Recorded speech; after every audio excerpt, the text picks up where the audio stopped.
Assalamualaikum warahmatullahi wabarakatuh. Alhamdulillah alladzi arsala rasulahu bil ayatil bahirah wa fassalahu alal muqamatil fakhirah fajala bihi saddul qulubil kafirah. Ashhadu an la ilaha illallah wahdahu la syarika lah wa ahmaduhu nasabu bihi a'lamul millatin nadirah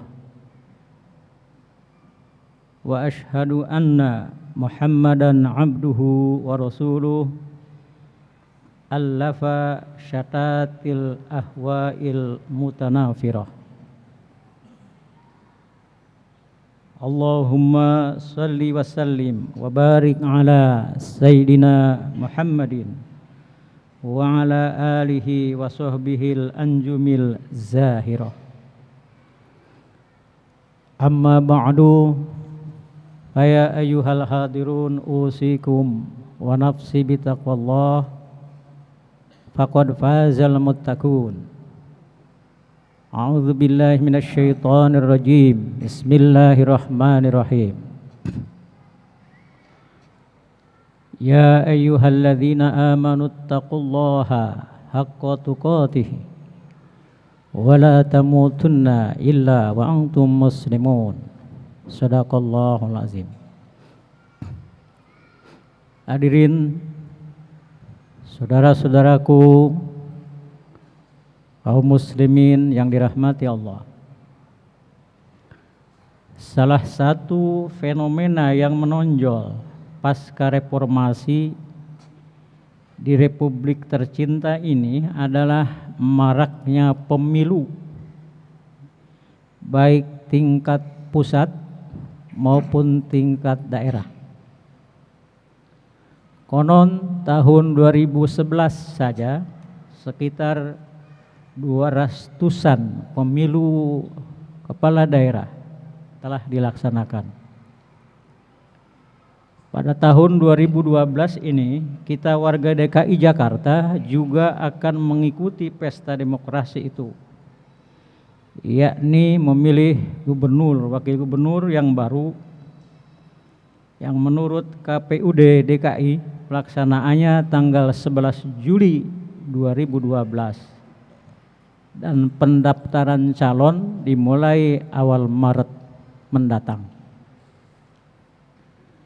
Melalui pemilihan tersebut, hakikatnya kita memilih pemimpin yang akan menentukan kondisi dan tingkat kesejahteraan kita, baik bagi setiap individu atau masyarakat secara keseluruhan. Oleh karena itu, dalam memilih pemimpin kita harus betul-betul ekstra hati-hati. Jangan sampai salah pilih yang akibatnya akan dirasakan berkepanjangan. Guna urun rembuk dalam kemeriahan pilkada itu, khatib dalam waktu yang singkat ingin mengingatkan beberapa kiat tentang bagaimana pemimpin yang dipilih itu seyogyanya, baik berdasarkan sumber Al-Quran maupun hadis yang menjadi pedoman hidup setiap muslim. Paling tidak saya menemukan, menginventarisir ada 8 kiat yang harus kita perhatikan. Pertama, memilih pemimpin yang beragama Islam. Ya, Anda buka ada 5 ayat paling tidak. Surat Ali Imran, surat ketiga ayat 28, tegas-tegas Allah menyatakan, la yattakhidhil mu'minuna al-kafirina awliya'a min dunil mu'minin. Wa may yaf'al dzalika falaysa minallahi fi syai'in illa an tattaqu minhum tuqah wa yuhazzirukumullahu nafsah wa ilallahil masir. Janganlah orang-orang mukmin mengambil orang kafir menjadi aulia, menjadi pemimpin. Min dunil mukminin, dengan meninggalkan orang-orang mukmin. Barang siapa berbuat seperti itu, niscaya dia, orang yang bersangkutan, tidak dengan Allah sedikit pun, kecuali menghindar dari sesuatu yang kamu takuti dari mereka. Dan Allah memperingatkan kamu terhadap dirinya, terhadap siksanya, dan hanya kepada Allah tempat kembali segala sesuatu. Ayat tersebut memberikan beberapa petunjuk kepada kita. Pertama, larangan bagi orang mukmin menjadikan atau mengambil orang kafir sebagai pemimpin dengan meninggalkan orang mukmin. Artinya hanya orang mukmin saja yang boleh dipilih oleh kita untuk menjadi pemimpin yang akan mengatur, memimpin dan membawa aspirasi kita dalam berbagai forum. Kedua, apabila mereka memilih orang kafir sebagai pemimpin, Allah Subhanahu wa taala menyatakan bahwa mereka tidak dengan Allah sedikit pun. Menurut terjemahan Quran Departemen Agama, niscaya lepaslah ia dari pertolongan Allah. Ketiga, larangan itu dikecualikan pada kondisi ketika muslimin dalam keadaan takut sebagai siasat. Keempat, Allah memperingatkan kepada kita tentang siksanya bila melanggar larangan tersebut. Kelima, Allah Subhanahu wa taala juga mengingatkan bahwa hanya kepadanya lah kita semua akan kembali. Kedua, pemimpin yang mempunyai akidah yang kuat, iman dan takwa yang mantap. Pemimpin yang saleh, baik kesalehan individual maupun kesalehan sosial. Pemimpin yang pantas menyandang predikat iman dan takwa, tidak hanya sekadar mengaku iman dan takwa. Pemimpin tersebut tidak mesti memiliki pengetahuan agama setingkat ulama. Bahkan mungkin seorang ulama tidak cocok untuk menjadi umaro. Cukup memahami pokok-pokoknya saja, namun konsekuen dalam melaksanakannya dalam kehidupan sehari-hari. Firman-Nya dalam surat Al-Maidah, surat kelima ayat 57. Ya ayyuhalladzina amanu la tattakhidul ladzina ittakhadhu dinakum khuzwan wa la'iban minal ladzina utul kitaba min qablikum wal kuffar awliya wattaqullaha in kuntum shadiqin. Hai orang-orang beriman, janganlah kamu angkat jadi pemimpinmu aulia orang yang membuat agamamu menjadi buah ejekan dan permainan, huzwa walaiban, yaitu di antara orang-orang yang telah diberi kitab sebelummu dan orang-orang kafir. Dan bertakwalah kepada Allah jika kamu betul-betul orang beriman. Dalam surat Ali Imran lagi ayat 118 Allah berfirman, Ya ayyuhalladzina amanu la tattakhidhu bitonatan min dunikum la ya'lunakum khabala waddu ma anittum qad badatil baghdha'u min afwahihim wa ma tuhfi suduruhum akbar qad bayyana lakumul ayati in kuntum ta'qilun. Hei orang yang beriman, janganlah kamu ambil menjadi teman kepercayaanmu bitonatan orang-orang yang di luar kalanganmu, karena mereka tidak henti-hentinya menimbulkan kemudaratan bagi kamu. Mereka menyukai apa yang menyusahkan kamu. Telah nyata kebencian dari mulut mereka, dan apa yang disembunyikan oleh hati mereka adalah lebih besar lagi.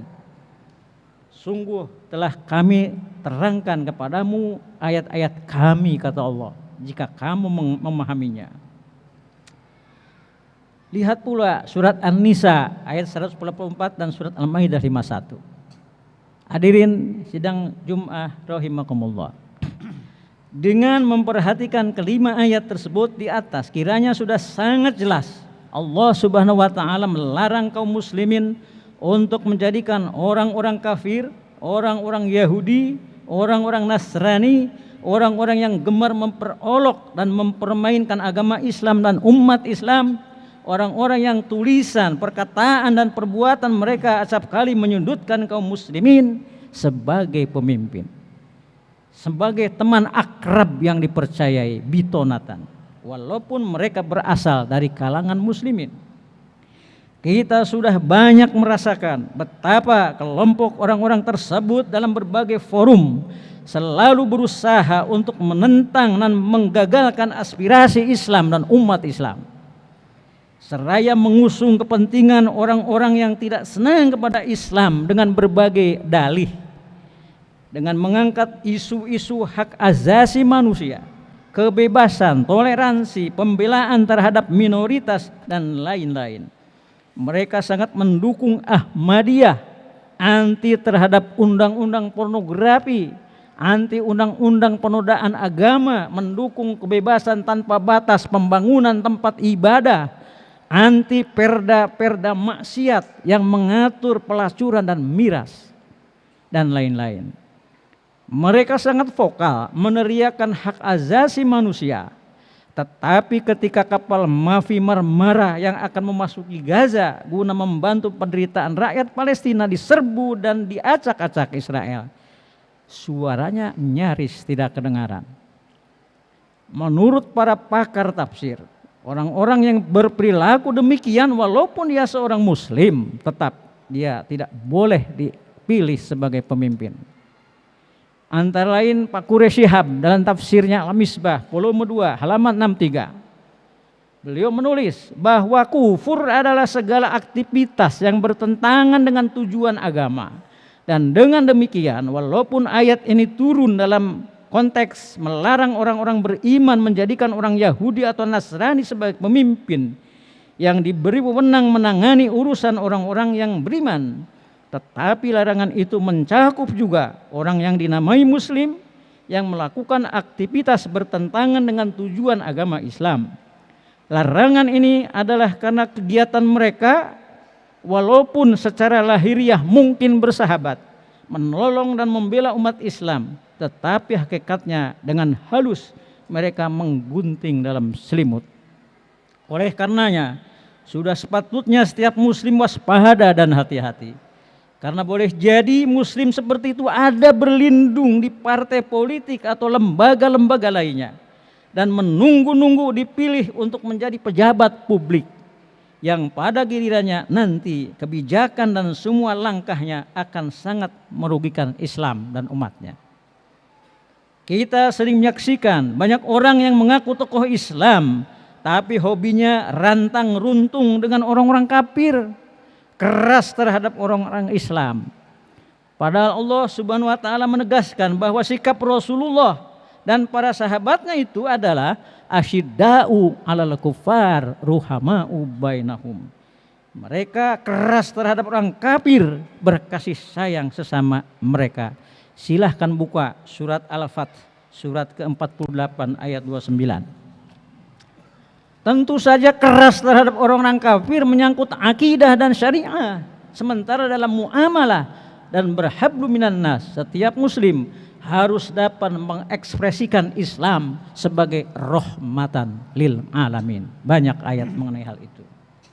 Saudaraku seiman dan setanah air. Ketiga, pemimpin yang tepat dipilih adalah pemimpin yang amanah. Amanah, pemimpin yang meyakini bahwa jabatan adalah amanah Allah di samping amanah rakyat yang harus dia pertanggungjawabkan tidak saja di dunia tetapi juga di akhirat. Pemimpin yang amanah pasti tidak akan melupakan janji-janjinya sewaktu dia berkampanye.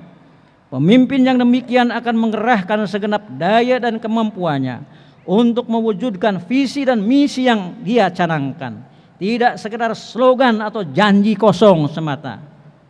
Karena itu ketika seseorang sukses meraih jabatan yang diinginkan, mestinya dia segera sadar bahwa di pundaknya telah bercokol beban yang sangat besar yang harus dia tangani dengan baik.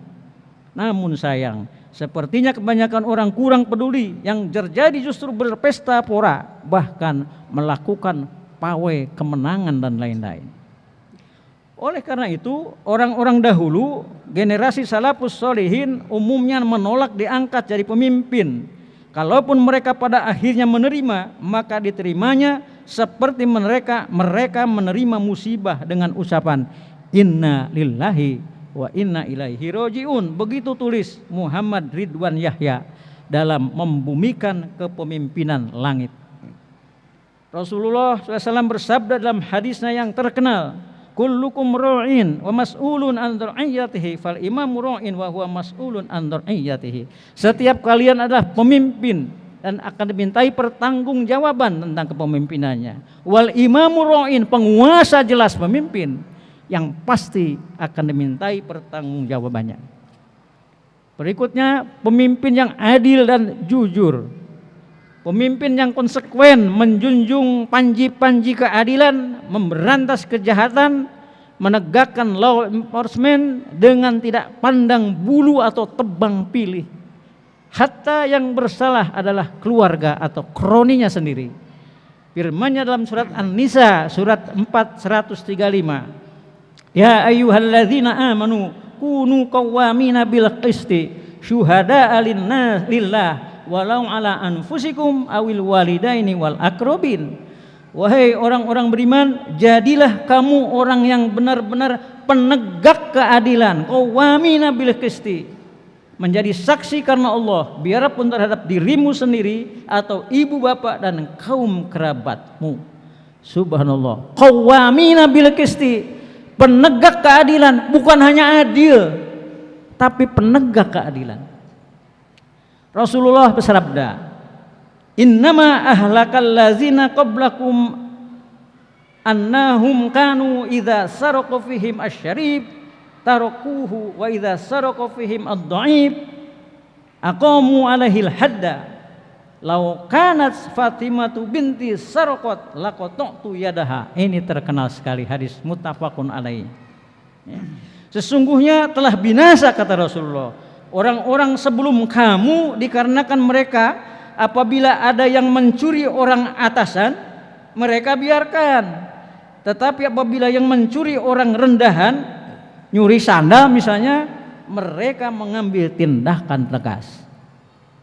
Wallahi, di riwayat lain, demi Allah, seandainya Fatimah anakku mencuri, laqata'tu yadaha, akan aku potong tangannya. Hadirin sidang Jumat rahimakumullah. Yang berikutnya, mencintai, pemimpin yang mencintai dan mengutamakan kepentingan rakyat daripada kepentingan pribadi dan golongan. Pemimpin yang demikian akan menumbuhkan kebersamaan dan kecintaan rakyat terhadapnya, sehingga kewibawaan yang dia miliki bukan diperoleh melalui sikap otoriter atau power yang dipaksakan, tetapi tumbuh dari penerimaan yang tulus yang pada gilirannya akan menumbuhkan karisma. Terjemahan hadis Muslim dari Auf bin Malik menyatakan, sebaik-baik pemimpin, kata Rasulullah, di antara kalian ialah pemimpin yang kalian cintai dan mencintai kalian. Kalian mendoakannya dan dia pun mendoakan kalian. Dan seburuk-buruk pemimpin di antara kalian ialah pemimpin yang kalian benci dan membenci kalian. Kalian melaknatnya dan mereka pun melaknat kalian. Pemimpin pada semua level, ini tidak hanya kepala daerah saja. Keenam, berpandangan luas dan tidak fanatik golongan dalam menghadapi aneka ragam persoalan dan pendapat umat. Pemimpin yang mampu mempertemukan pendapat yang berbeda dengan cara yang bijaksana sehingga setiap orang merasa puas, minimal bisa menumbuhkan sikap saling menghargai satu sama lain, sehingga akan menumbuhkan toleransi di kalangan masyarakat. Ketujuh, memilih pemimpin dengan melihat track recordnya. Ini adalah aspek yang sangat strategis agar kita tidak menyesal berkepanjangan. Kita jangan memilih pemimpin seperti kucing dalam karung, apa kucing belang atau kucing hitam. Hendaknya dicermati betul sepak terjang yang bersangkutan selama ini. Oleh karena itu, kata seorang ulama dalam tafsirnya, jangan pilih pemimpin yang punya masa lalu yang kelam. Jangan pilih pemimpin yang hanya berdasarkan garis keturunan, padahal dia tidak kompeten. Ini banyak gejalanya sekarang. Jangan pilih pemimpin yang menghalalkan money politics dan gemar ber-KKN. Jangan memilih pemimpin yang menganggap jabatan sebagai anugerah dan kesempatan untuk memperkaya diri. Jangan pilih pemimpin yang suka mengumbar janji. Jangan pilih pemimpin yang ambisius. Jangan pilih pemimpin yang merupakan bagian dari kejahatan masa lalu. Dan last but not least, jangan pilih pemimpin yang memusuhi Islam, baik langsung maupun tidak langsung, yang notabene mereka adalah mayoritas di negeri ini. Hadirin sidang Jumat yang dirahmati Allah. Terakhir, ke-8, ahlinya dan berpengalaman. Ya. Hal ini sesuai dengan hadis Nabi SAW yang juga sangat populer sebagai berikut. Idza du'yatil amanatu fantaziru sa'ah qila kaifa ida'atuha qala idza wussidal amru ila ghairi ahlihi fantaziris sa'ah rawahul Bukhari. Apabila amanat disia-siakan, kata Rasulullah, maka tunggulah masa kehancurannya. Qila, Rasul ditanya seseorang, kaifa ida'atuha, bagaimana menyia-nyiakan amanat itu wahai Rasul? Qala, beliau menjawab, idza wussidal amru ila ghairi ahlihi fantaziris sa'ah. Apabila menyerahkan suatu urusan kepada yang bukan ahlinya, tunggu saja saat kehancurannya. Untuk yang terakhir ini, khatib tidak banyak mengomentari, silahkan dicerna masing-masing. Barakallahu li wa lakum fil Qur'anil azim wa nafa'ani wa iyyakum bima fihi minal ayati wa zikril hakim. Wa taqabbal minni wa minkum tilawatahu innahu was-sami'ul alim. Fastaghfiruhu innahu huwal ghafur.